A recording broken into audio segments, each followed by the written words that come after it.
all the worst sides of masculinity. So they just simply get it. Where their disconnect comes a lot of times is some of them are, it's like, I would say 50-50. Some of them understand that more than likely they'll probably never be able to get a family and a relationship with a guy that they truly want to be with. But then the other part of them is like delusional thinking that I deserve a guy that makes $100,000 a month like me. And it's like, no, that's not going to happen. Right. Like, you're literally a All right, guys, got Myron from Fresh and Fit here today. Thanks for coming on, man. Hey, what's up, man? I'm happy to be here. Man, a lot's been going on today. Yes. Holy crap. We got Brett Cooper announcing she's leaving Daily Wire. Yes. That's a big story, right? Yeah, it is a big story. It's funny because she made a video talking about me. Really? Yeah, dude. See, the thing is like when you have very, how to say this, polarizing views, everyone tries to come at you and kind of use you as a pinata to make their stupid ass content. And the reality is that she's a commentator, right? So none of her takes are really hers. She's kind of fed it by the Daily Wire. So she went ahead and made this video talking, toxic alpha males, which is hilarious because I've never once called myself an alpha male. I can't help if you see me that way. But I'm just a guy that stands on my beliefs, and I'm not willing to, bend or fold unless like there's conflictory information that shows that I was wrong about it. Then I'm willing to admit that. But a lot of the things I tend to be pretty damn accurate on, or I call it, right, the COVID situation, it was we come find out it was. So feminism being a lie, right? We're seeing that right now. I've been calling this for years, that feminism and the over-sexualization of females was going to lead to some problems. And we see it right now, right? Like it's getting the worst that it's ever been. But yeah, with her, she called me like a toxic alpha male or whatever. And then obviously now she's leaving Daily Wire.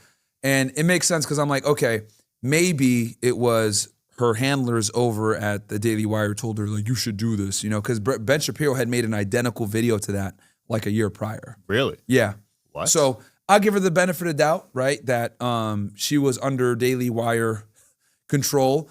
Because obviously a lot of the takes that they have, they can't really be fully themselves because it's got to be within the paradigm, as Ben Shapiro would say, or the Overton window, whatever the gerrymandering want to call it nowadays. I call it control, especially when you talk about a certain topic. But that's a whole other situation. But yeah, I wish the best to her, even though she talked. Hopefully she's going to have her own takes now, and it's not going to be, controlled and cultivated by the Daily Wire staff. Do you predict it being a Candace Owens situation where she blows up even more, or do you think she'll kind of? Yeah, I think she'll definitely be very popular. I don't think she'll blow up as much as Candace Owens because the thing that Candace Owens makes Candace Owens like unique is that Candace Owens is willing to talk about topics that other people wouldn't dare touch on the right? Whether it's Israel or them boys, Candace Owens is willing to talk about that, and that's what many people on the right wing will never do. And I don't foresee Brett Cooper ever talking about that because right wing media is run by those people. And you've made the choice to talk about these topics, right? And yeah, it's probably lost you a lot of guests, a lot of money. Absolutely. It's made a lot of people scared to talk to me. It's made a lot of people scared to sponsor. But we kind of already knew this since we got on YouTube because we already kind of came in with kind of how do I say this? I don't even think they're extreme takes. Like men and women are different. Men are supposed to be leaders. Women are supposed to be follow. Women are subordinates to men. Like this is all considered extreme in today's day and age. But the reality is, if you picked up a Bible, a Quran, a Torah, whatever, like men have always been in leadership roles, right? It's just that it sounds far-fetched now where we live in this feminized world where women are supposed to be equals when they're really not. They're inferior in almost every way. Right. Yeah. What about in the workplace setting though? What do you mean, as in like them working? Yeah. I don't think they should be working. I think they should be focusing on having kids and families, not necessarily being in the workforce. Now, I understand, right, being in modern society with the way things are and how much they cost, they might have to work in the beginning, but I wholeheartedly believe once she gets with a man, that man should be able to support her, take care of her, and if she wants to work collectively, that's fine. But as soon as the kids come in, your job. Right. Your job is the kids now, not your stupid ass career. Because the reality is no one cares about a woman's career. No one cares about her career, her title, her education. We don't give a about any of that stuff. And the reason why is because no one gives a about female opinions. Let's just be very candid here, right? Women are inferior to men in almost every regard, right, of human endeavor. Men are better at almost everything. We create everything. And that's just how it is. Now, obviously I think a man, his job is to create a legacy and a last name, and a woman's job is to create children with that man's legacy and last name and have a family together. And there's some things that women do better, and they tend to be rearing children, dealing with people and these types of things, not being in a workforce. Right. Now I know you're dating someone right now, but have you ever dated a woman in the past that made more money than you? Never. And that was by choice? it just never worked out that way, right? Because women that tend to make money and be successful, they tend to be hoes, you know, because a lot of times they went to college, they're educated, etc. And when girls go to college, we all know what they do. A lot of times they be whores, Right.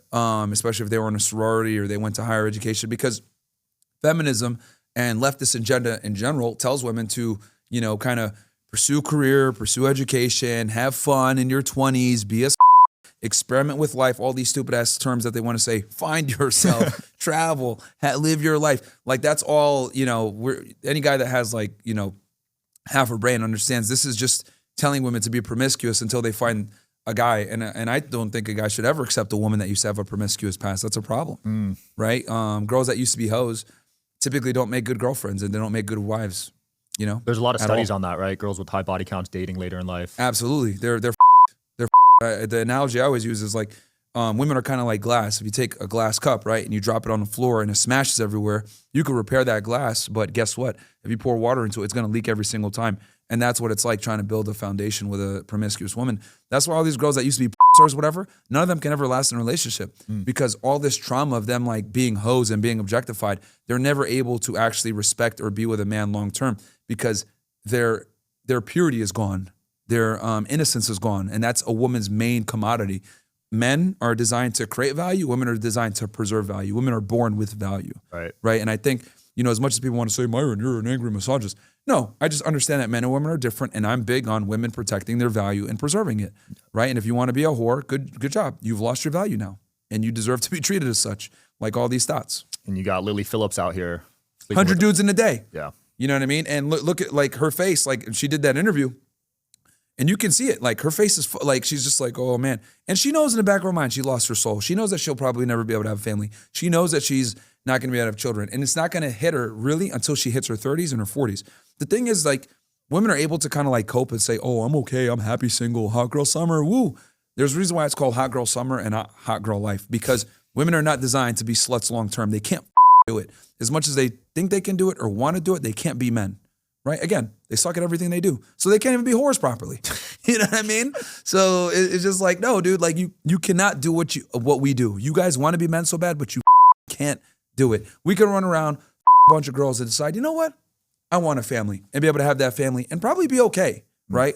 More than likely. But with women, it doesn't work that way. They were whores in their best years. They're not going to be able to like let go of that when they decide to have a family, if they even get lucky to have one. She's trying to do 1,000 a day. I don't know if you saw that. Yeah, I did see that. That's crazy. Cooked, man. Absolutely cooked. You know, God bless her, because I'll tell you this, her darkest days aren't now. It's going to be later on when she realizes the consequences of her actions. But what I'm realizing when a lot of these OF girls, like they're trying to like say, oh, I'm, you know, religious now, I'm turning to Jesus. Like, I think it's a huge grift. I don't believe a lot of them are genuine about them trying to find God. Like one of these girls, Nala, whatever, she was like trying to argue with like, was that the red hair girl on the whatever show? Yeah. Yeah, I saw she was trying to argue with Andrew Wilson about like, I forget exactly what it was, but they were arguing something. And obviously Andrew's like a devout Orthodox Christian, knows the Bible in and out.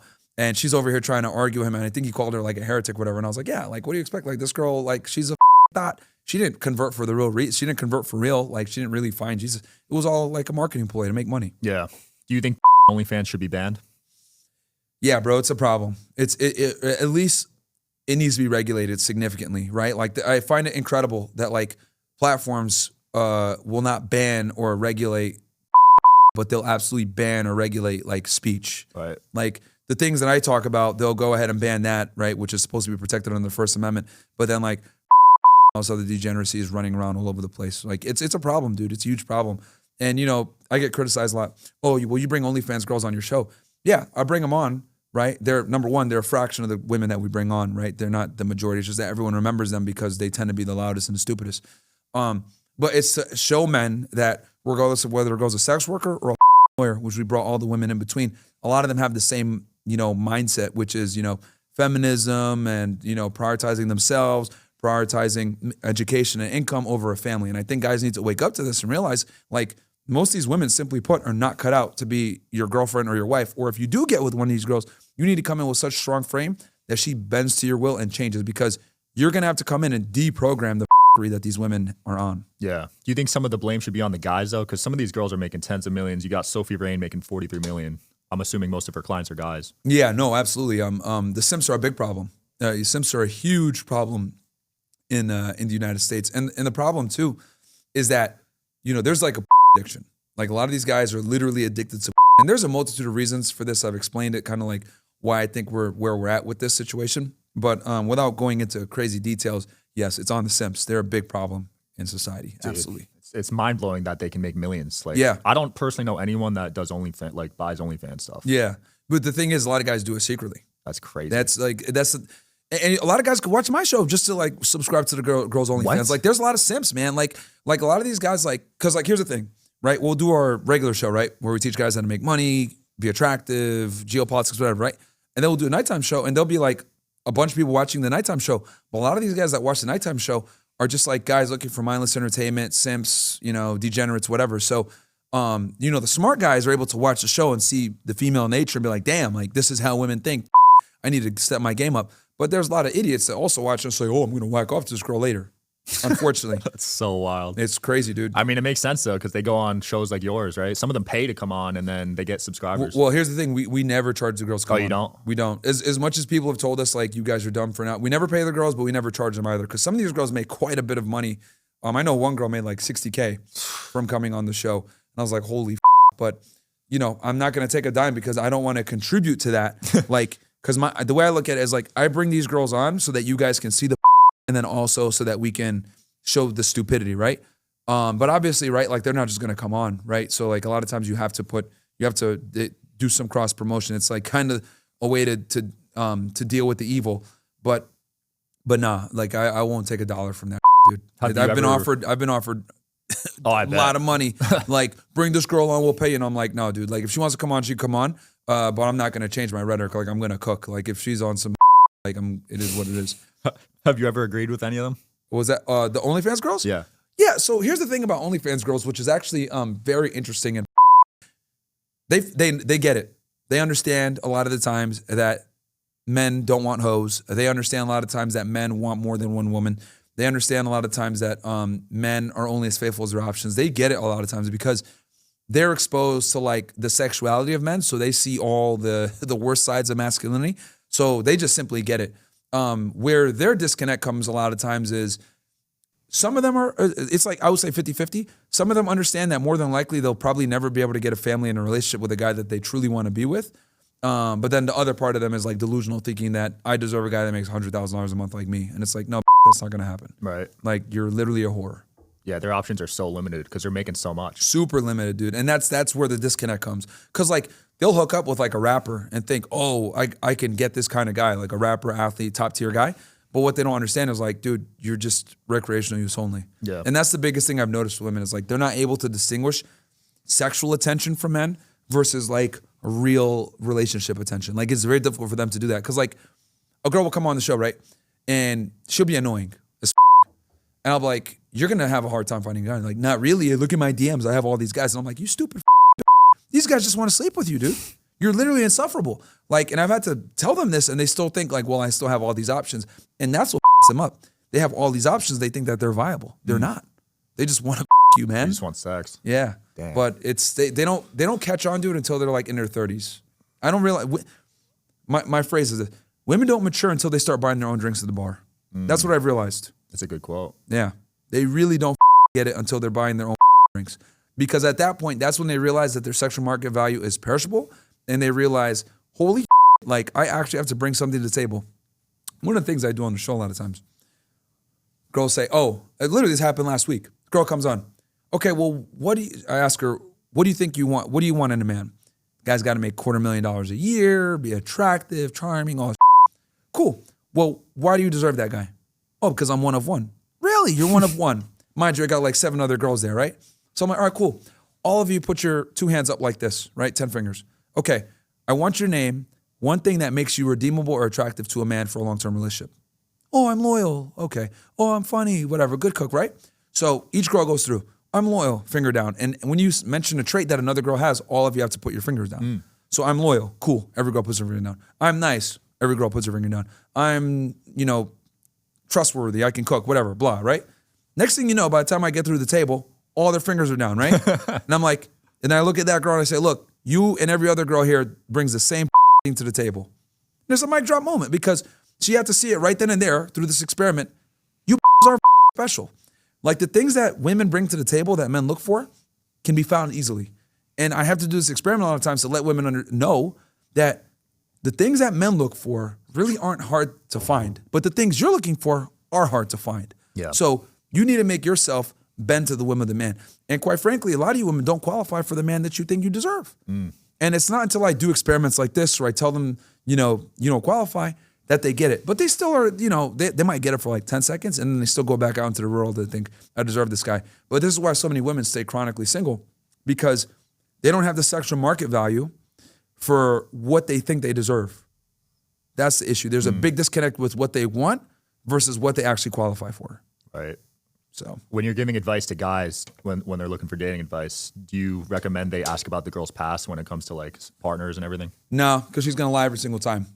It's a waste of time to ask for body counts. What you need to do is look at her behavior. So there's just certain things guys got to look for, red flags, like what type of work does she do? What type of boyfriends has she had in the past? Does she have a father in her life? Does she respect male authority in general? Is she combative? Like all of these things, her Instagram, right? What kind of pictures does she have up before when you meet her? Does she like to club a lot? Does she like to drink? Does she do drugs? Did she do drugs? Like all of these things are huge red flags. I think if guys like paid attention to that, because the thing is, girls that are sluts have certain behaviors and certain traits that if you see one, is it a deal breaker? Not necessarily, right? But if you have a bunch of them, well, the likelihood of her being a 3 or 4 goes up. Right. So I think guys need to, watch her behavior and see what she does. Because what men need to understand is that when you meet a girl, if she likes you, she's going to sell purity, right? Men sell success, women sell purity. So she's going to sit there and tell you, oh, I'm a good girl, I do X, Y, Z, blah, blah, blah. All that. You need to watch her behavior and see what she does. And then I always tell guys too, you need to date her for at least 6 months to a year to vet her, right? Where you're not doing, she's literally like on probation, right? Because you need to hang out with her and like see where she really stands. Because everyone could put a good front up in the beginning. 100%. Yeah. You mentioned drugs earlier. You have an interesting take on marijuana. So you believe that you can't be successful if you smoke every day, right? Yeah. So my thing is, look, are there anomalies out there that can smoke weed every day and be successful like a Nate Dogg, right? Sure. But the reality is most guys, it's going to hurt you smoking weed every day. It makes you lethargic, makes you lazy, kills your drive, kills your ambition, makes you more prone to eat a bunch of and these are all things that you don't need now. Like I said, can you be successful smoking weed every day? For sure. But like imagine if you remove that obstacle, how much more productive you would be. So in general, I don't think marijuana is conducive to success, especially in the beginning when you're trying to get ahead. Like you need as little distractions as possible as a man trying to come up. But yeah, I used to be, and the other reason too, like, I used to be a federal agent. I used to literally arrest people for this. So I'm anti-drug, anti-alcohol, anti-gambling. Like I'm very straight edge with a lot of my stuff. I think as a man, you need to have a clear head and be sober as much as you can be to truly like get out there. Cause it's already tough enough. So it's like, you want to add in alcohol as other to life up for what, dude? For what? Like the only people that can get ahead like that and smoke weed every day are really women if they're attractive. Like as a guy, you got to be productive. Yeah, it's going to hold most people back. Yeah. As a former federal agent, I got to ask about the Luigi case. Sure, let's do it. You posted on X, I think that you thought he was guilty, right? Oh yeah, they got him dead to rights. Because there's a lot of people saying he was set up. Have you seen those? Yeah. Look, what I've noticed is like a lot of people love to run with conspiracy theories, and trust me, I like to put my tinfoil hat on as well. I mean, people that aren't strangers to my content know that I talk a lot about JFK, who killed him, RFK, who killed him, 9/11, who was really behind it. But my thing is, you also need tangible facts. With this guy, dude, they literally caught him with a gun, silencer, the same ID that he used at the hostel. People want to go ahead, because one of the biggest points that they have is, oh, well, the surveillance footage showed that he didn't have a unibrow, but now he does. Bro, those photos, like he was in New York for 10 days prior to getting arrested by the cops, right, and doing this thing. And then on top of that, it took him another week to get him. Dude, I grow a unibrow. You can grow your unibrow literally in a few days, right? So that's nothing. But there's an overwhelming amount of physical evidence that links him to the crime. And then I think they caught him with a manifesto. Wow. Like, yeah, dude, when they caught him at the McDonald's, he had a bunch of U.S. currency cash. We know that he was in New York paying with everything in cash. The silencer, a 3D gun, He had the same fake New Jersey license that he passed at the hostel when he was there. Similar facial structure, obviously had the masks on and everything else like that, but the same bushy eyebrows. What else? I'm trying to think. The manifesto, and then there was, he had tweets talking about elitists and issues with the insurance companies and everything else like that. Obviously, his social media played a picture in that.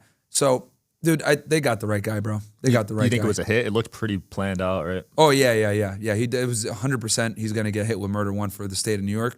And then if there are other people that were involved, they could potentially come after him federally for murder for hire. But if that's not it, what they could go after him for, they could go after him for firearms offenses federally. Because so there's always different charges. You could get hit federal or state on different crimes. Murder, 9 out of 10 times almost always falls under the state unless there's like circumstances that gives it a federal nexus. In this case, him using the silencer, which probably I'm willing to bet was probably unregistered, and then it looks like it was a ghost gun. There's probably some federal regulations there that he violated, so they could potentially go after him federally. Big cases like this, the feds love to hit their charges as well, especially since they do way more time at the feds. And then also when he got out of when they were bringing him to the jail or to his court thing, he made some comments about the American people aren't stupid or whatever. But I'm pretty confident they got the right guy. The interesting part to me is the media blew up this thing. Yeah. Like, I wonder why. Because the way that he killed him, right? Like me putting on my former agent hat on, like, you got a guy coming in, shooting someone with a silencer in broad daylight in the morning, early mornings in New York City, Manhattan. Obviously a city that's very sensitive to any type of crazy crime like that. You kill a CEO of a big insurance company on surveillance footage, and then you leave monopoly money behind. You're on some Riddler type. Yeah, the media's gonna eat it up because serial killers that he's not a serial killer, but anytime a murderer does something where they're sending letters to the media or the cops or taunting them, it's gonna hit the news. You look at someone like a BTK, Dennis Rader, or a Zodiac killer, who to this day they still haven't formally identified him. Crazy. They have 2 main suspects, which is a whole other conversation. But anyone that sends notes or whatever to the police or leaves anything that's taunting like that, it's gonna be front page news. Yeah, I feel like murder these days with all the cameras everywhere, it's almost impossible, right?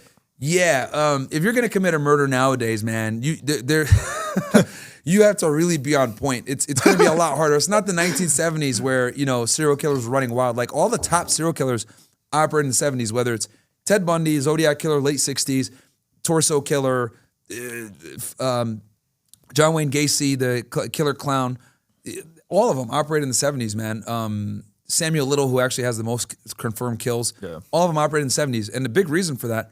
Interstate highways, and then before police departments were sharing information through databases, like serial killers like Ted Bundy, who traveled interstate, and Samuel Little, who were killing women all over the place, they kind of created this need for law enforcement to have one centralized database and be able to share information through something called NCIC. So that actually prompted a lot of the interstate databases was these serial killers. And then an interstate highway made it where you could travel from one major city to another in another state immediately, and then you've left that jurisdiction. We know that murder typically falls under the state, so it's going to be a lot more difficult for them to track you down and build a case against you. And then this is before the invention of refined forensics and DNA. So it made it a lot easier for them to be able to commit these crimes and be able to escape. Yeah, you don't really see mass murders these days. Yeah, Dennis Rader, the BTK killer, they caught him later in the 2000s, but he had been committing murders since the 70s. Wow. And they caught him with the Golden State Killer, the same thing through DNA later on. Really? Yeah. So it was on whatever weapon they found? Yeah. So 2 interesting stories. So Dennis Rader, aka the BTK, bind, torture, kill. What happened with him was he had committed a murder in the 70s, one of his first murders, where he cut the power lines and he killed a family and he assaulted one of the little girls in the basement. He left DNA at the scene. They took that DNA and they preserved it. Fast forward to the early 2000s, he had stopped killing for a while. He had a family, he had kids and stuff like that. He was going to church or whatever. And what ends up happening is he decides he wants to make a comeback. So he writes a taunting letter to the police saying that he's going to come back and everything. And he sends them I think a Barbie doll tied up with a cereal box, right? Serial killer. Terrible joke. But anyway, they end up finding him he said, hey, if I give you guys a floppy disk, will you guys be able to trace it? And the cops are like, no. And he sends this floppy disk in like a dumbass or whatever. And they're able to find it back, trace it back to him, right? That he worked at, I think, a church or something like that. And we're like, okay, well, how do we know that he's the actual guy? So what they did was they had this DNA from back in the 70s. and they needed to get a DNA sample from him. So they knew that his daughter, well, I think was at the University of Kansas or whatever, and she had went to go to a doctor's appointment, so they had DNA from her. So they went and got her DNA from the school. What? You could do that? Yeah, they went. Yeah, they served them with a subpoena. Oh, okay. And were able to, or search warrant, whatever, some legal document. I'm assuming it will probably be a search warrant potentially, because that's pretty invasive. Yeah, especially daughter. It's not even him. Yeah, so they went ahead, they got her DNA, compared it to the DNA at the scene from the 70s, match, and they're like, oh, and then when they arrested him.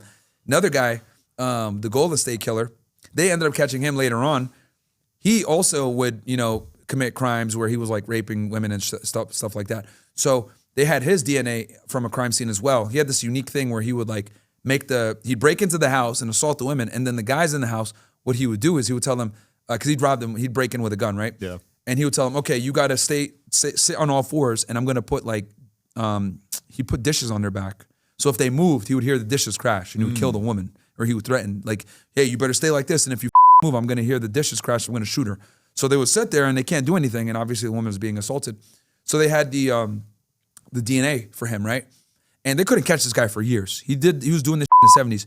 They caught him like in 2020. Wow. Yeah, and he was an old man at this point. And they caught him through one of these Censorship websites, like 23andMe or whatever. Yeah. Someone in his family had done a DNA test, right? So what they did was they took his DNA and put it into this website, and they found that there was a match, like not an exact match, but someone in his family. So someone that put the DNA from his family or his family line, they looked at when that person was born. They're like, okay, this guy's too young. He wasn't alive in the 70s. But then they were to trace it back, and they found out they had a relative, like an uncle or something like that, that was like 70 years old. They're like, that might be our guy. So they went to the house and they did a DNA scrub of like the car door. Yeah. They compared it to the DNA at one of the crime scenes, matched it. No Went way. and arrested him. Yeah, dude. What? Crazy. That is nuts. Yeah, Yes. The mob guys got away with a lot of killings too. Yeah, the mob. Yeah, mob guys. Sammy the Bull. Yeah, they got. Yeah, with them. Well, them up was RICO. Yeah. Yeah, Rudy Giuliani. He really went after that. So the RICO laws were made in the 70s, to combat organized crime, because prior to RICO, they couldn't really like penetrate these organizations because the lower level guys would commit all the violent crime. Like, yeah, you pinch him and them, but like they were never able to get the guys at the top that were ordering it. So what they did was they came up with these laws where they would charge the organization as a criminal enterprise. And that way you can effectively charge the top guy with crimes from the lower guys. And that's how they were able to top the mafia. Because at that point, they're looking at football numbers and they want to cooperate. So that's how they were able to kind of topple the mafia. And they started with the first indictments, I want to say like in the mid-1980s, Giuliani indicted like a lot of the top bosses from the New York crime families. Yeah. And that actually led to, one of the most, John Gotti rose to power because one of them got indicted and they didn't like him anyway. Who was it? It was the head of the Gambino family. Well, either way, they famously killed him in this right in front of this steakhouse in New York City. That, yeah. Sammy the Bull killed him, right? I think he was involved in the planning. I don't know if he actually pulled the trigger and killed him, but John Gotti was there. Right. Yeah, I know what you're talking about. I forget that. You know what I'm the talking old about, right? dude, right? Yeah. Super old. Paul Castellano? Yes. There we go. They killed Castellano. Yep. Yeah, that was a big deal. And they killed him in like when he was at the steakhouse. And this was, I think, after he got indicted in the mid '80s. But yeah, the mafia, and now those RICO laws that they use it against 6ix9ine, they use it against Casanova, they use it against all these gangs. So like the worst thing you could do nowadays is be a part of a gang, because not only are they going to come after you, they're also going to come after the whole organization. And then also the other good thing about RICO is they're able to kind of evade statute of limitations. So people look at the Diddy case and they see like all these assaults happened in the early 2000s. They're like, how the are they able to do this? Statute of limitations. Well, when you bring RICO in, guess what? If you can establish that they had been committing these crimes as a pattern of racketeering over a prolonged period of time, and the crimes are continuing, you could bring in all those crimes even though it's past the statute of limitations, because you're showing that it's a continuing criminal enterprise. That's crazy. And that's how they're able to go after R. Kelly. That's how they're able to go after Diddy on these most recent human trafficking charges. You think Diddy has any chance of getting out of this? He's man. He's really bad.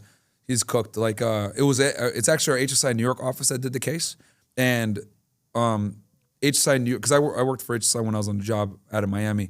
That's a very good office, and then the United States Attorney's office there is very aggressive. So the prosecutors that are working on that case were similar to they're basically using the same charges against R. Kelly, and R. Kelly ended up getting 30 years. Damn. So with Diddy, Yeah, man. He would have to give someone else up, which, we know Jay-Z recently got accused. I saw that. By the 13-year-old. Weird timing, right? Yeah, crazy timing. I will say this. And this actually ended up being the best thing for Diddy. If Diddy has footage of what went down that's being alleged of him assaulting his 13-year-old or whatever, or some kind of strong physical evidence that could show that this person isn't lying or whatever, then that would probably help him a lot with his case. He would do something called the 5K proffer. He'd meet with the agents and the prosecutors, give the information. He wouldn't be, it's basically like you can give the information without being used against you. And that would probably knock off a good amount of time if Jay-Z were to be indicted and released to the rest of other conspirators. So he'll rot. Yeah. So yeah, he's definitely gonna cooperate, if he has information on others. I just think he hasn't done it yet because the government probably looking at it like you're the top guy, so like there's no one else you can give at this point. You think he's the top of the totem pole? Oh yeah, he's the top of the totem pole. Some people said he was just a pawn. We'll see. I mean, we know Clive Davis, his manager, was grooming him for this. So we'll see. We'll really see. I mean, this whole trafficking thing is wild between him and Epstein and all these other idiots. Both of them. Shit. I hope they drop the Epstein list. Yeah. Well, here's the thing. It's out. Like people have exposed it, but the government hasn't like confirmed or denied. Oh, it's out? Yeah. Like I've talked about it on my show with a bunch of people that are on that list. Oh. Yeah. I didn't know that. A lot of them are powerful. Oh, really? That's why they don't want it out. Yeah, they're censoring that for sure. For obvious reasons. Man, you picked some powerful enemies. Yeah, like that's it. That's why they don't want that. That's why the list has been out forever, but they suppress it. You know what I mean? The Wexners, the Foundation, all these guys. I don't even know who those are. Wexners? That's why they want it. Oh yeah. They don't want you to know, man. Do you believe in like secret societies, Illuminati type stuff? To a degree, I definitely think that there's people out there doing using their power for nefarious reasons for sure. But no, it's definitely real. Like a shadow government type thing, though? I believe obviously there's a deep state, and I think that the deep state works with other elites to make happen, right? Our government is absolutely occupied by certain individuals that have their have their intentions, and their goal is to make as much money as possible and not necessarily care about the people, which why a lot of people love this Luigi guy, right? He kind of exposed an issue with their insurance world. I've said this forever. Their insurance business is a very dirty business, very evil business. It's the only business where they do everything in their power to not render the service that they're paid for. Like you are paid to help people in times of need. And a lot of times when they come to you, it's like during one of the worst times. And then their job is to kind of deny you the aid. Right. Because it's not profitable for them to pay out for your surgery, right? And keep you alive. It's more profitable for them to just let you die a lot of times. So it's an evil business. And I mean, I think killing a CEO wasn't really the way to do it because at the end of the day, someone else is just going to step up and continue that, evil enterprise. But it did bring light to an issue that we have in America where it's not a left-wing or right-wing issue. I know Ben Shapiro did a whole video saying that, the loony leftists with blah, blah, blah. Like, bro, this is an issue that it's not a political issue. This is a real problem in America where we are one of the most powerful countries in the world, yet people are dying from not having insurance. Like, what? Right. Yeah, that's crazy. Terrible. We're one of the wealthiest, but one of the unhealthiest. Yeah. Which is crazy. Yeah, and this is why I think like RFK got like so much support is because we have so many problems. Like obesity is a huge problem. Like I went viral. I went on Jubilee and I said, we need to have concentration camps for fat people where they concentrate on health and diet and exercising. And they looked at me like I was crazy. And I was like, well, hold on one second. Did we not just hold people in their houses for 2 to 3 years because of some pandemic, right? Because of COVID for health? So you're telling me we can tell people to be locked in their house for years, can't work, destroy the economy, destroy the world. But I tell people, let's put them in a concentration camp where they can concentrate on exercise and diet and not being a fat piece of and that's looked at as controversial. Whatever. Yeah, you're trying to help them. Yeah, man. Like obesity is a serious problem in America. Like I think we need to mercilessly ridicule and bully fat people because it's an issue. Like you want to look at all the health problems that we have. It all stems from obesity, heart disease, the #1 killer in America. It's all from people being fat as diabetes. Like if we rein that in, we wouldn't have all the issues we have with health. And then hopefully that wouldn't necessarily have the same implications where we need to rely on these predatory pieces of in the insurance world. Because the thing is this, they don't want you healthy. They want you fat. They want you stupid. They want you eating the because that allows the insurance companies to pay out what they need to pay, and then the pharmaceutical companies go ahead and make a bunch of money on medicine. Yep. Like, it's not, there's no incentive, there's no money to be made when you're actually healthy and don't need to use the healthcare system. Yeah. Right? So they need you to use the healthcare system, but not too much though, not too expensive, because we want to be able to still make some money on the insurance world. Then we're going to go ahead and give you expensive ass medicine that's not good for you, that's going to make you even sicker because we don't want you healthy. Yep. And the way to avoid that is by not being a fat piece of and not using, like, I think most medicine is toxic and poisonous. 100%. Anything made out in the lab is. Yeah. I remember when I was a kid, you got bullied for being fat. Yeah. But now with the body positivity movement, you probably get canceled. It's ridiculous, man. This is all liberal. Like, I see all these fat Shaniquas dancing around as cheerleaders. What the Why do we have fat cheerleaders? This is unacceptable. Like, completely unacceptable. Get these hippopotamuses the out of here, right? And that's the issue with the black community too. Like, they just promote degeneracy. And this is something that I get, oh, Myron, you're a fucking racist. Look, here's the facts. Black women weigh about 187 pounds on average. That's more than a man. Yeah. That's unacceptable. They wear fake hair a lot of the times. They have attitudes. They have issues. When polled with public service, right, when it comes to like the service industry, they're the least requested when it comes to being the customer service rep that you deal with. And then also they're the least requested whenever you have a customer base. Like, they don't want to wait on black people. Like, bro, gotta do better, right? So there's a lot of issues here with, and that's just one group of people that promote the whole fat, right? Like, black women promote it all day. Oh yeah, Lizzo and all this other which she's losing weight now, I'm glad. But there's multiple groups of people. That's just one example. But we promote people being fat way too much, and it's an issue. And then it leads to all these other problems. Yeah, the black people are coming at you, but at the end of the day, you actually mean well. You're trying to help them. I'm trying because, like, the thing is this in the black community. They don't like the truth. If I say something like systemic racism and critical race theory is all designed to keep you a slave, to make you feel like there's white supremacy that's holding you back from success, it's all a lie, right? Police brutality. It's not like, yes, does police brutality exist? Of course. But the reality is they kill way more white guys than they do black guys. Way more. It's just that it doesn't go in the news, right? If this Marine, Penny, had choked out some random white guy in the train station, no one would give a bro. No one would care. So the reality is that these, race bait people, whether it's the BLM or some other influencer like a H3H3 that sits there and makes all their money off race grifting, like, they need that shock. They need that sensation. They need this, thing of white supremacy to make money, because they know that it's easier to be a victim than to take accountability. They know that being a victim is extremely profitable because people always want to feel like victims, so they can go ahead and have something to cry and complain about. Like feminism, the minority communities, etc. They need a boogeyman. Who is that boogeyman? The man. Who is the man? Caucasian man. Let's just call it what it is. We live in a world now where racism is okay towards white people, right? It's okay to on white people. And when we say white people, who do we mean mostly? White men, because they're the privileged classes, they would say. So I look at it like I'm one of the few people that calls out this ridiculousness. Look, the white man ain't holding you back. The Chinese man ain't holding you back. The Indian guy ain't holding you back. You can become successful regardless of what your skin color is or the way that you look, right?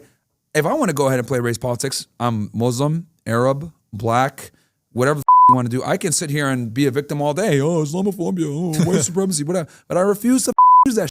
So if someone like me, who can use every excuse in the book to say I'm a victim, refuses to do it, I don't want to hear nothing from these that were born here, raised here, hold an American passport, one of the best passports in the world, speak English, live in a first world country, we're running water and electricity, talking about, oh, white supremacy, it's so hard for me. Shut the up. There's kids in Gaza right now that haven't eaten in a week. And then your dumbass wants to sit here and say, oh, I can't get a job. Get the out of here, man. We live in the best country in the world. And a lot of these cry about white supremacy, whatever, they've never left the country. They've never went anywhere else and seen how bad people have it, right? Do we have our problems in America? Of course. But it pales in comparison to other places. So I refuse to let people have this victim mindset that a lot of people in the black community have, where it's like, oh yeah, white supremacy, blah, blah.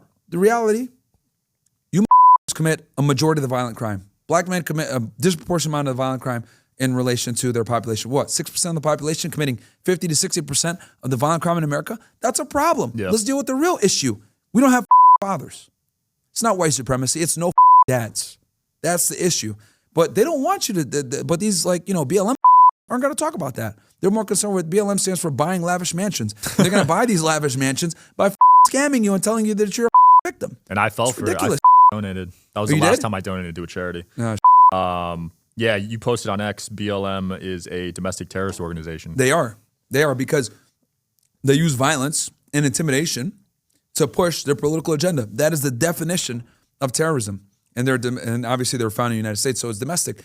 I mean, look at the George Floyd riots. You're over here, right?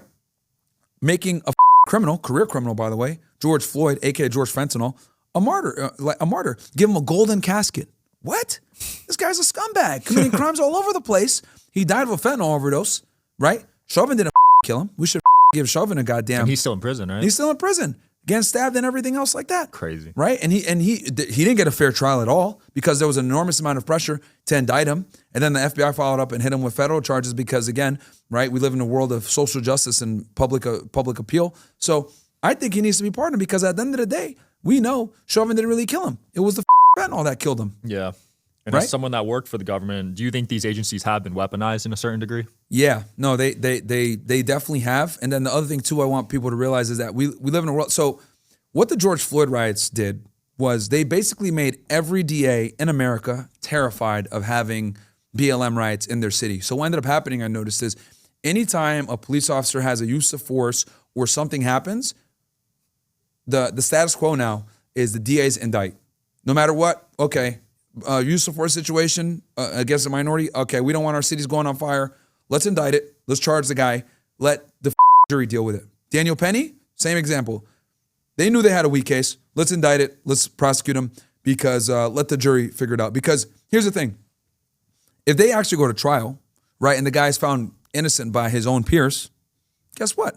You can't blame the city, or you can't light the city on fire as much. It's not going to cause as much outrage. Of course, there's still going to be outrage, but it was the people that found him innocent. It wasn't us. Like, we arrested him. We did our job. You know, it's not our fault. So now we're seeing state governments, local governments, for fear of their city burning down, like Minneapolis, which was terrible, by the way. They destroyed that city, right? Did you know, by the way, I did shout out to my guy, Stu Peters. I had a Twitter space with him. He said that when they deployed the National Guard out there to help, they couldn't even have ammunition in their guns. What?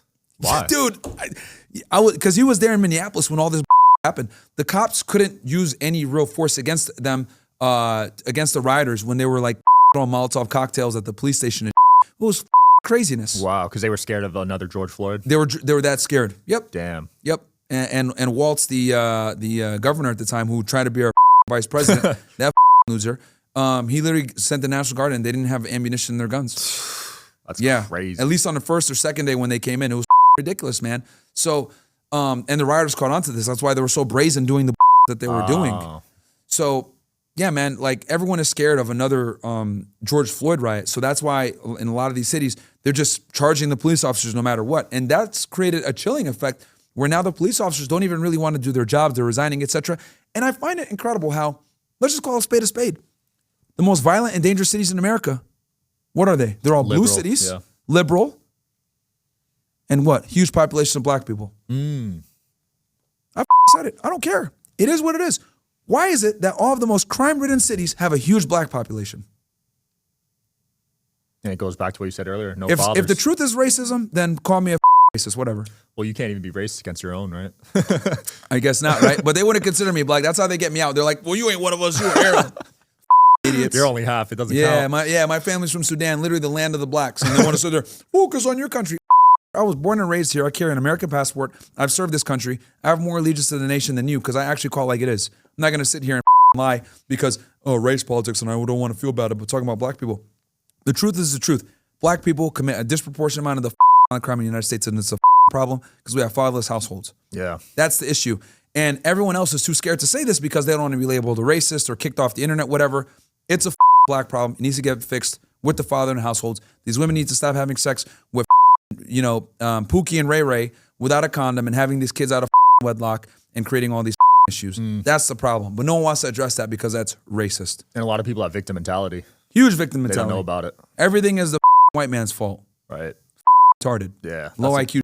It's a dangerous mindset. It is, dude. And that's why the perpetual victimhood and they never really, do better. Yeah. It's because they always want to point the finger and blame everybody else, and it's ridiculous. You got to bring this up when you debate Dean Withers. Yeah, if he actually does it, that. What'd you agree on? Yeah, I told him like let's set the debate. Tell me what platform you want to do it on, whether it's me or we go on Tim Pool and do a culture war or whatever. We could pick the topics, but we haven't even got there. I literally showed the DM. We're saying like, hey, when are we going to do this? I'm going to be in Vegas, but he didn't respond. The thing is, what I've realized about liberals, whether it's Hassan Piker or him or whatever, they're all cowards because they know that they argue on feelings and not facts. And that's the thing that I always have to my advantage is I am telling the truth and I got the truth on my side. So if I don't care if you want to debate me on systemic racism or you want to debate me on Israel, you want to debate me on, masculinity, whatever. Like I got the truth on my side because I rely on biology and facts, not my feelings, right? So, but it's very difficult for people to do that. And then on the left, they can't do that because everything is victim, disparity. Like they'll lose. To be fair, they'll probably lose sponsors if they had you on too. Yeah, that too. They'll lose money. So I get it from a business point of view, but it does suck. Yeah, because they never want to actually debate. Like they'll sit there and say that conservatives are idiots, right, or whatever. But then I'm like, all right, cool, let's have a discussion. They don't want to do it. Yeah, they don't want to do it. This is why I respect Destiny. I like Destiny a lot because me and him, even though we disagree on virtually everything. He will at least sit across from me and we'll have a debate. And we've done it many times. These other liberals, they won't with their cowards. Hassan Abi, this Dean Withers dude, they're cowards, bro. Yeah. You see all this Twitch stuff going on right now? Yeah, dude. Twitch, man. Twitch is literally the pussiest, lamest, wackest platform.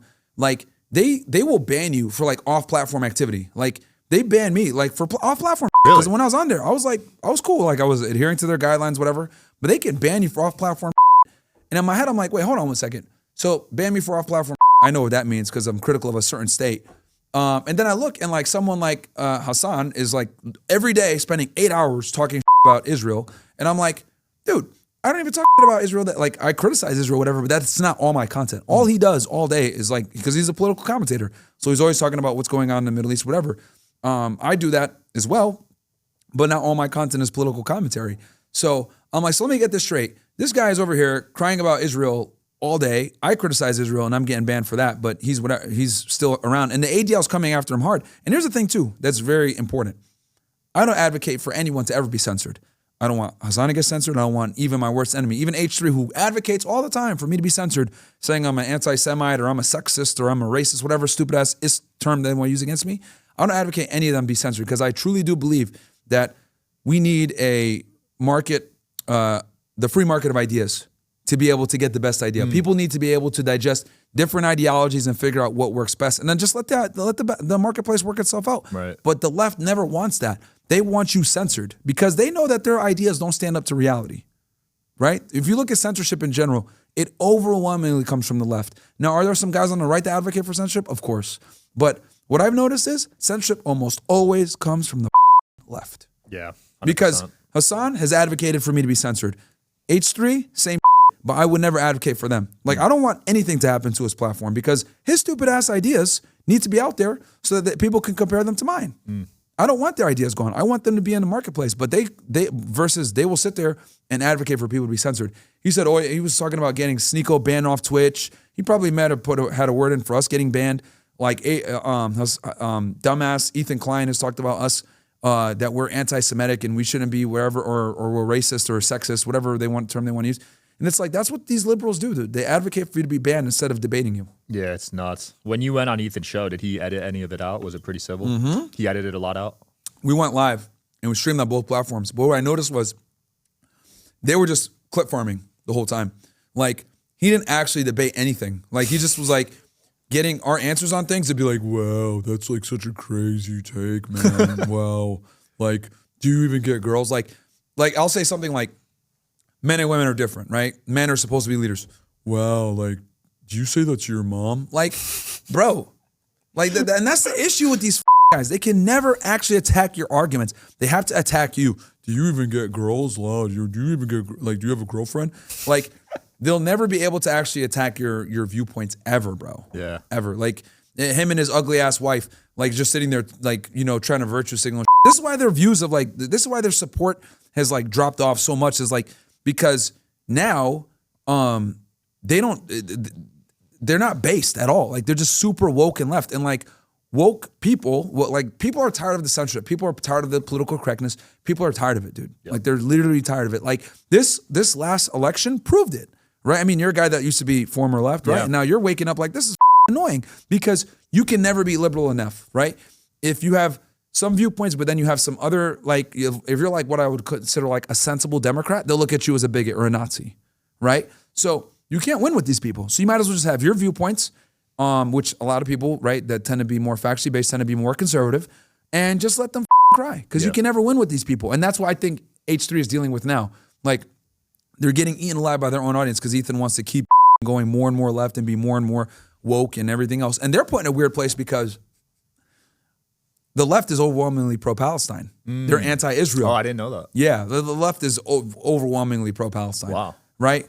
Versus him, he's like in a weird spot because like obviously he's like I think he's an Israeli as well. So like he's in a weird place where he's got to kind of have to, use a stupid ass anti-Semitism term for criticism of Israel, but they're killing kids every single day, which is antithetical to the whole liberal mindset and viewpoint. Right. Like Israel, when you look at it, is like in a very it's echo chamber. It's a religious ethno state, right? So it is like antithetical to like Democrat and leftist ideals. So and it's an apartheid. So it's very difficult for him as a left-wing creator to be able to have left-wing ideologies, but then sit there and also defend Israel's like current genocide. Yeah. So he's in a really weird spot right now with his viewer base. That's a tough spot. I feel like authenticity these days is winning. You saw it with the election. No one gave a shit about the celebrity endorsements. No one gave a shit, bro. And people are tired of like the fakeness, man. They are like, even though there's like some things about Trump that I dislike, I dislike the super Israel support and then Operation Warp Speed with the vaccine. Those are really my only two criticisms. Everything else, I mean, I wish he was a little bit harder on immigration, but look, I can make concessions on certain things. And then also like he was just a way better candidate than Kamala every single way. It wasn't even, And the voter turnout and people voting for Trump shows that people are overwhelmingly tired of like the right. Thanks to platforms like Rumble and X as well, people were able to like hear other sides. Yeah, those platforms were game changers. They were huge, dude. They were huge because we know YouTube was like censoring Trump big time. I almost got banned. Anytime I mentioned the vaccine word, I got the video. Oh yeah. Anything vaccine, election, fraud, whatever. Like YouTube was banning people for a very long time for that shit. And you talk about being critical of Israel now. They're trying to pass legislation where that's going to be considered like anti-Semitism. What? They're trying to pass. If you speak out on it on Twitter, they can charge you. They're trying to pass a bill right now for it that it's anti-Semitism and that's so crazy. Well, I think they already got it through. It's getting passed for the college campuses soon. Oh my gosh. Yeah, because of all the protests that they had in Harvard and shit like that. Wow. So that's where we're going, man. Like freedom of speech is something that we need to fight really hard to protect. And I'm a free speech absolutist. Like there's people that I disagree with. Like, there's white supremacists out there that say dumb shit that I don't agree with. But I defend their right to say it all the time. People sit there and say, Myron, well, you're a white supremacist. You sit there and align with white supremacists. Well, where I align with white supremacists is I believe in free speech. And I agree with overrepresentation of a foreign nation in our government. They're right about that. And there are other things too. But the point is that I stand for free speech. So even if people say things that I dislike, I'll still defend their right to say it. Like Ethan Dumbass Klein, Hassan Abi, these leftists that say dumb shit, I don't think they should ever be censored. But they don't reciprocate that. They call for censorship all the time. They made multiple videos saying that Fresh Fit needs to be banned. That's wild. I agree though. People were racist to me growing up, but I would never want to silence them. Yeah. I got bullied for being Asian or whatever, dumb shit, but I would never be like, let me take your voice away. Yeah. Yeah. Like free speech means speech that you might not like. Yeah. Right? Like people say all the time, Myron, you're dumb, black, sand. Okay, cool. Well, you should be able to say that. Yeah. And we share the same views on bullying actually, which is a hot take because I got bullied, but it was actually good for me. Yeah. You know what I mean? It makes you...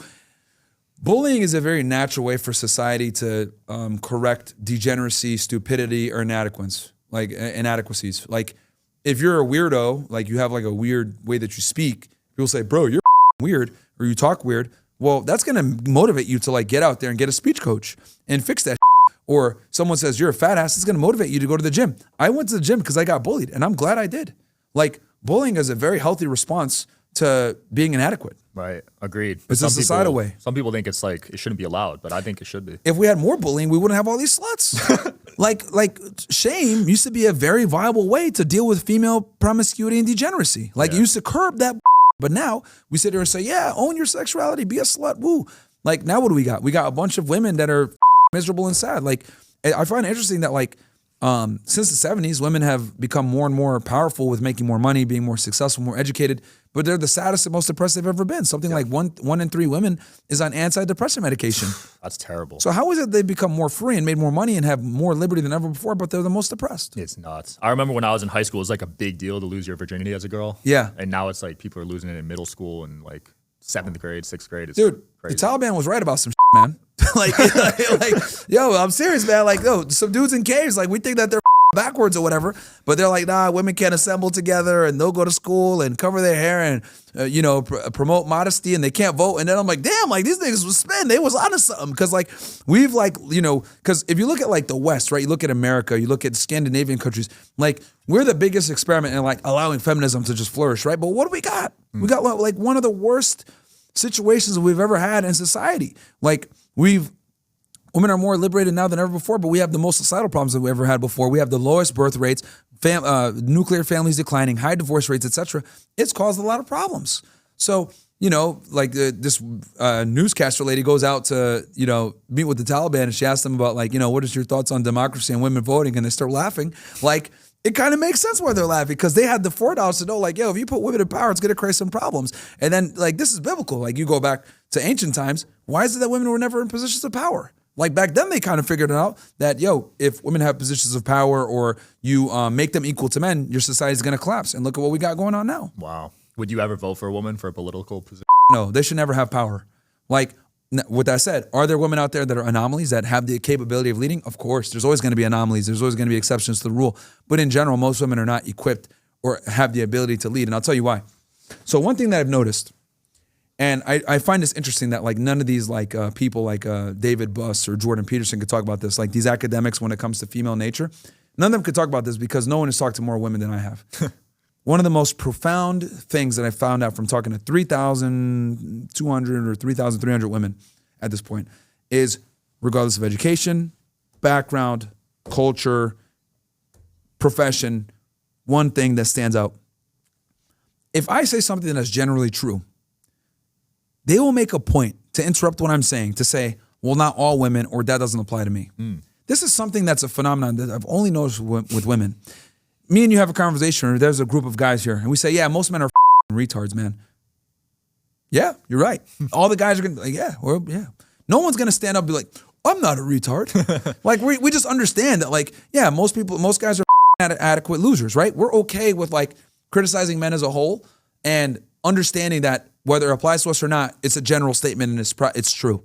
But with women, for some odd reason, they need to make a point and disrupt what you're saying or try to say, well, that's just your opinion or whatever. And this is something that I've noticed only with women. And then I always ask myself, like, why is it that they have this need to, like, make an argument for the exception to the rule or say that I'm not a part of that? And it comes back to women's inherent need for inherent solipsism or the inability to, what's the word I want to use here? We'll just say solipsism, right? Which basically the world revolves around them, right? And they're unable to exercise empathy, right? One of my controversial takes, I say women lack empathy. Really? Right? And people say, well, that's not true. I'm like, well, don't get it twisted. They have sympathy. They can feel sorry for you or they can feel pain towards your situation, but they don't have empathy. And what I mean by this is they don't understand like the male experience and they don't understand men in general, right? And the reason why they don't understand men is because they don't have to. Just exist, be pretty, men come to you. But men, on the other hand, we have to understand empathy with women if we want to attract them, right? You take a girl on a date, what do? You dress well, smell good, right? You set up your apartment in a way where it's clean and the vibe is there so that she doesn't feel weird and freaked out when you come in. You clean your streak marks off the toilet, right? You shit stains everywhere. You hide any embarrassing medication, right? You do that because you understand that for you to get laid, you need a woman to feel comfortable. You need to create a mood, right? You need to be romantic, right? Women say the vibe. What does the vibe mean? The vibe means you creating an environment where she feels comfortable with potentially engaging in sexual relations with you, right?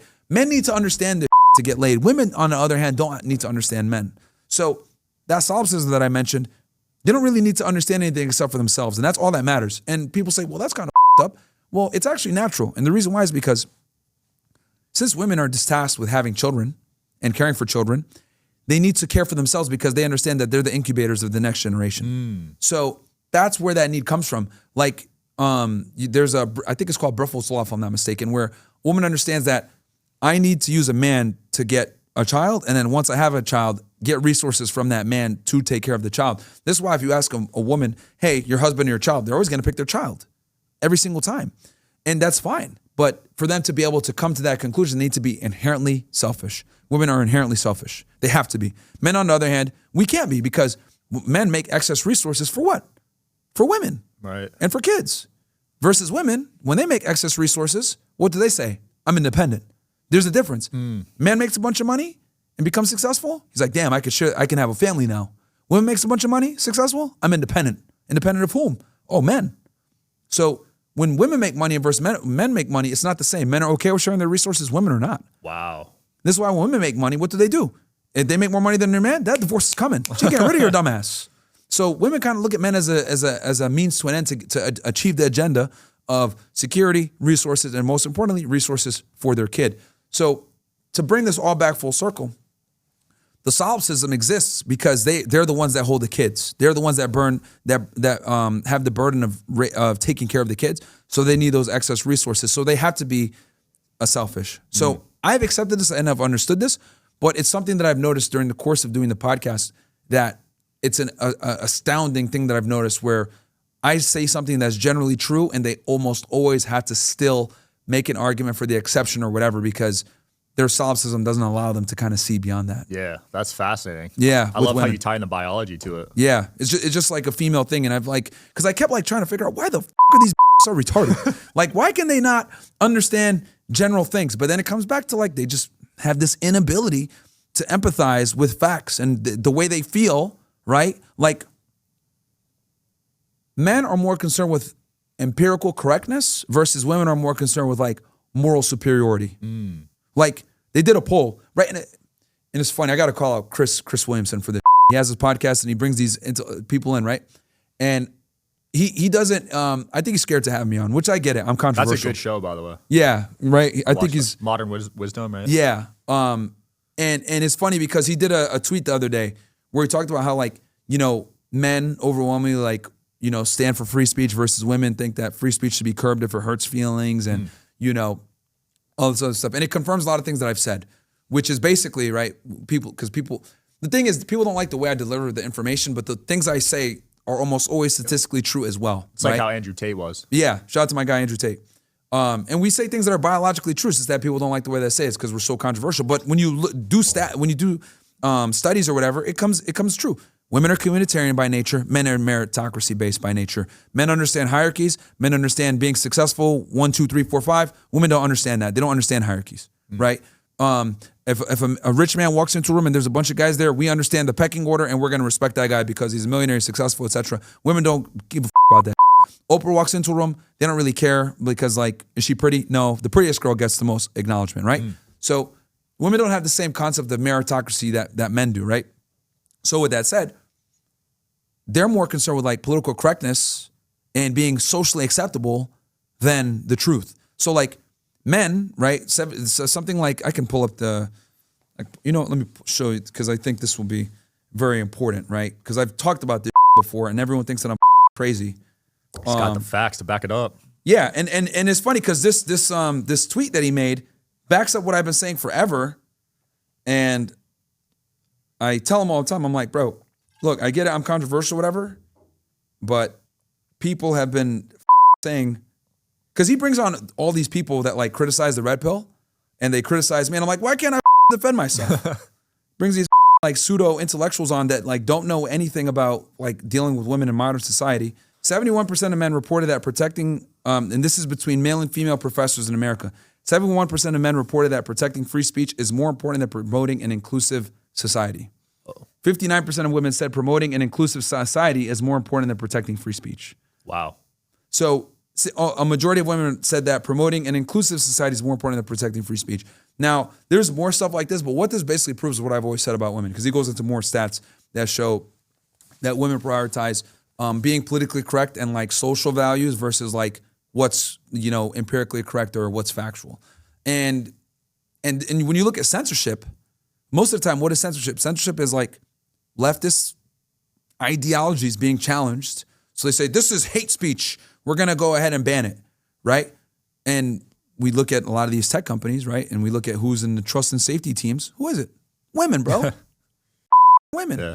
right? So that's what it is. What going back with this whole situation is like morality and being accepted and inclusivity is far more important to women than it is to men. Makes sense. Men are way more logical, right? Way more. And this is why women can't be in positions of leadership, because that need to like be socially superior a lot of the times will cloud their judgment on what needs to actually be done. Now, are there cutthroat women out there that will understand, hey, we got to do what's right regardless of how we feel about it? Of course. But again, that is the minority. Yeah. That I is the think it's a minority. good balance though. Like some days you'll come home after a long day and want some advice from your girl, you know? Yeah, I mean, I would never take advice from my Really? girl. Not business advice. I'm saying just like emotional advice. Yeah, I mean, you want to talk with her or some but I don't think women are ever in a position to really advise men of anything. And Really? the reason why is because they don't. So, can't take, women live life on easy mode.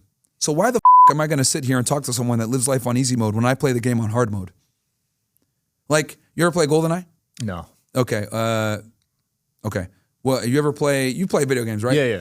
Okay. So like women, right? They get something called the Game Shark, right? They can just like get the cheat codes for the game without even playing the game, and they get all the golden guns and all the power ups and all this other, right? Versus the guys, we actually got to play the game on hard mode, no power ups, just a little pistol, and we got to fight our way to the main boss. So if you had to play the game on super hard mode and you beat the game, well, guess what? You're going to be a lot more skilled than the person that had the cheat codes, right? Right. So I look at it like, why, as a man, when you play the game on hard mode, are you going to go and sit there and talk to someone who plays the game on easy mode and get their advice? They're not even in a position, they don't even understand what the game is like on your level. So they're not really in a position to give, they're not really in a position to give you viable advice because women have privileges that they're not even aware of sometimes, right? They're able to get in certain rooms that me and you would have to fight tooth and nail to get into. Right. They're able to network with individuals that we would never get a chance to network with unless we were on that individual's level. So for me, well, not even for me, I for most men, I tell them like, yo, most women are not in a position to tell you shit. They're just not.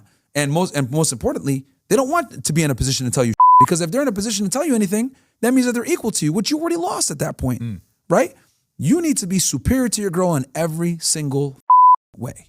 That's the only way that she'll respect you. Women don't want to equal. They'll sit there and like, I just want to equal. No, they don't, because if you go 50-50 on the bills, she's going to start complaining and that you're not man enough to pay the bills. So you might as well just be that guy from the beginning. Your opinion doesn't matter. We're going to do what I say. I'll listen to what you got to say.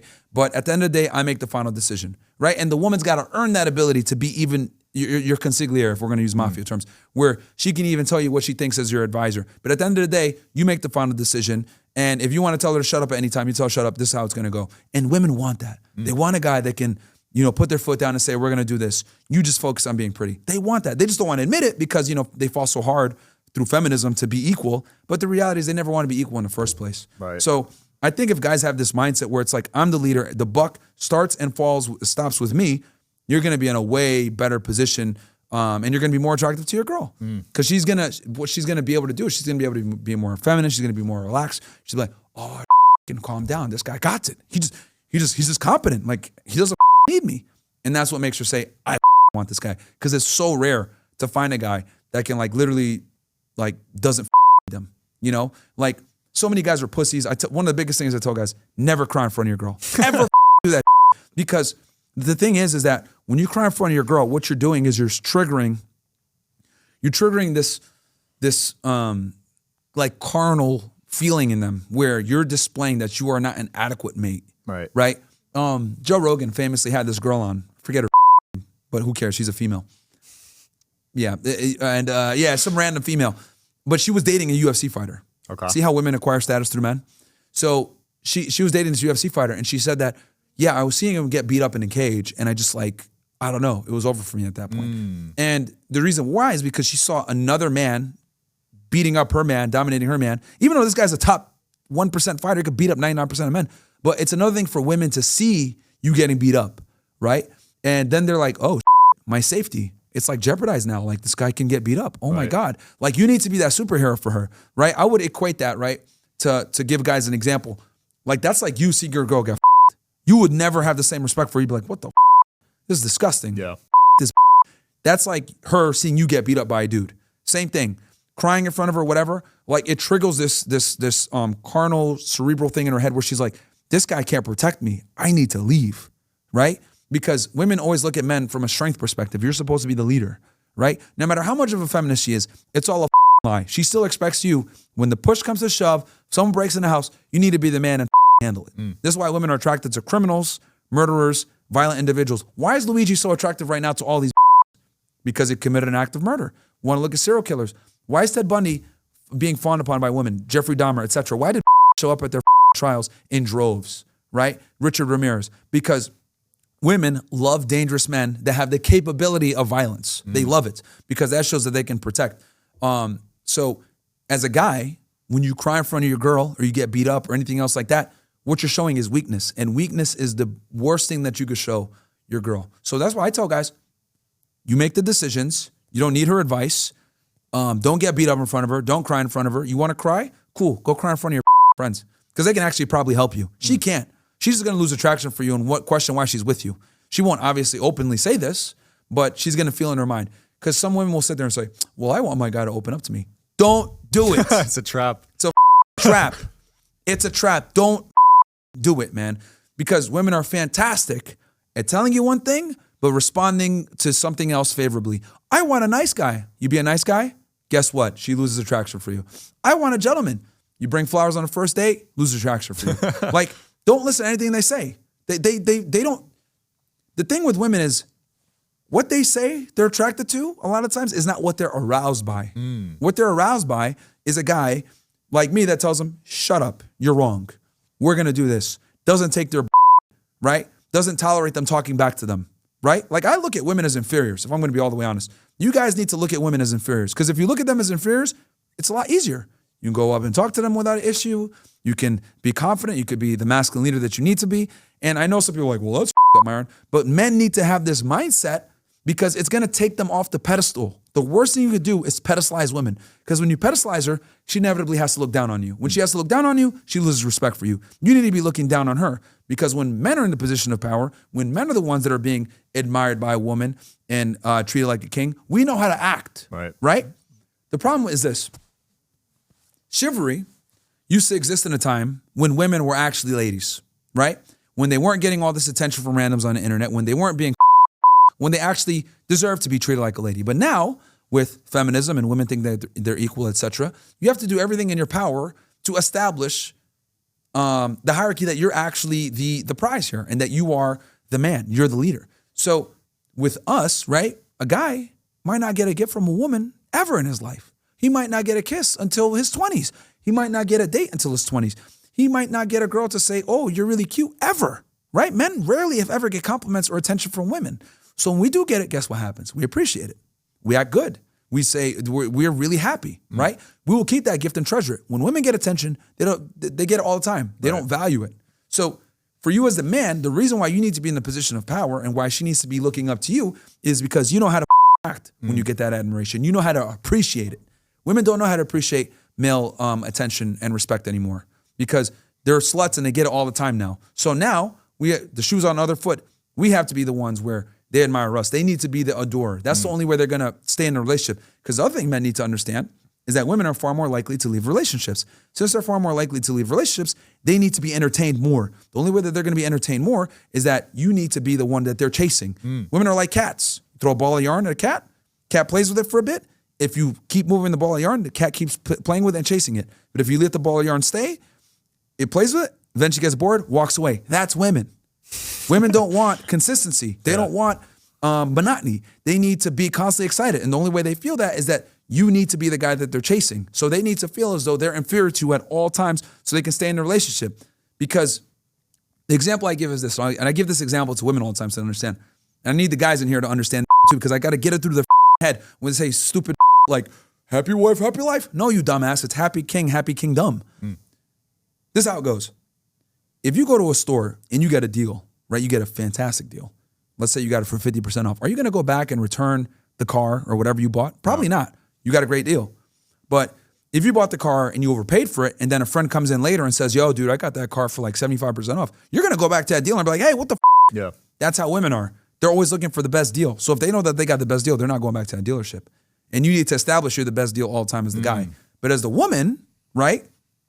For the women, right? They need to feel like they got the best deal at all times so they don't take your ass store back and think they can do better. Because women always look, when women deal with men, they're doing it from a, how do I say this? They're doing it from a doubt lens. Like, do I have the best guy that I can get?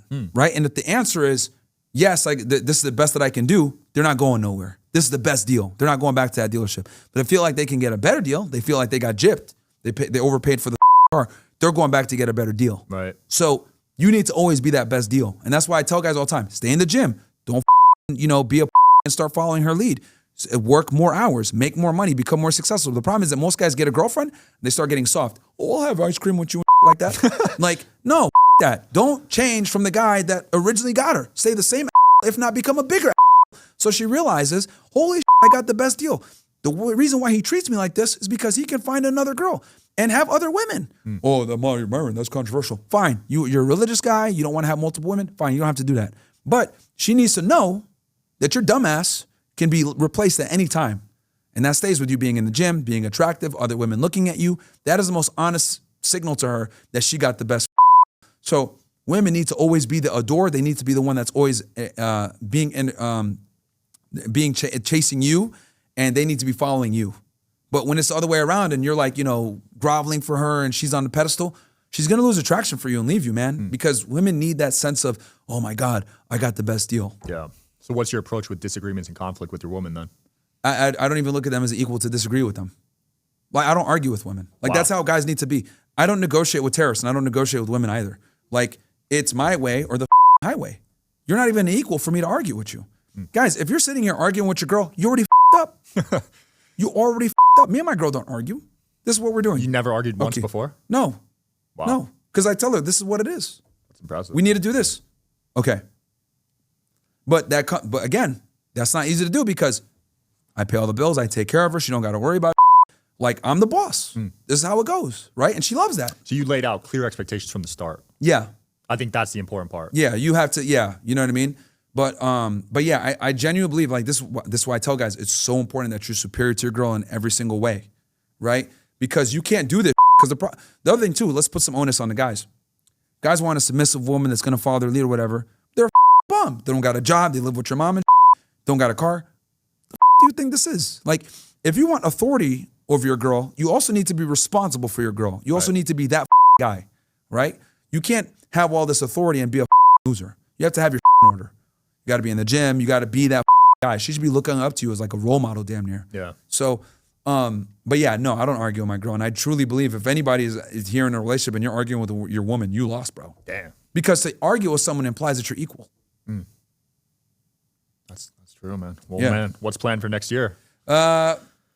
Next year, man, keep doing the pod, wake more guys up. That's really like my biggest thing, man, is like helping guys with like getting a credit score on point, buying real estate, making money, being in relationships where they're happy with their girl respects them. Because there's nothing worse than a guy that like is in a relationship with a woman that like doesn't respect them, bro. That's a miserable existence. Or when the woman has a leverage in a relationship, she treats that guy like dude. Versus like if a guy has the leverage, like 9 out of 10 times, you're gonna treat her well. You know what I mean? Like like if you got the unless you're like a scumbag, like I don't tell you guys this stuff so that you treat a woman poorly. I'm telling you guys this so you can be in a position to provide everything for your girl, so she don't got to worry about it. Right. I'm a firm believer in the nuclear family. I'm a firm believer that men should be the ones working and women should work electively. And if you have kids, they don't work. So that's how it's got to be, man. Your girl should be able to chill and be happy. Women are the happiest when they don't have to worry about like stuff like work. Yep. We'll link your stuff and we'll link Castle Club below. Oh yeah, appreciate that, man. Thanks for coming on, dude. Absolutely, man. Yep. Thanks for watching, guys. Peace.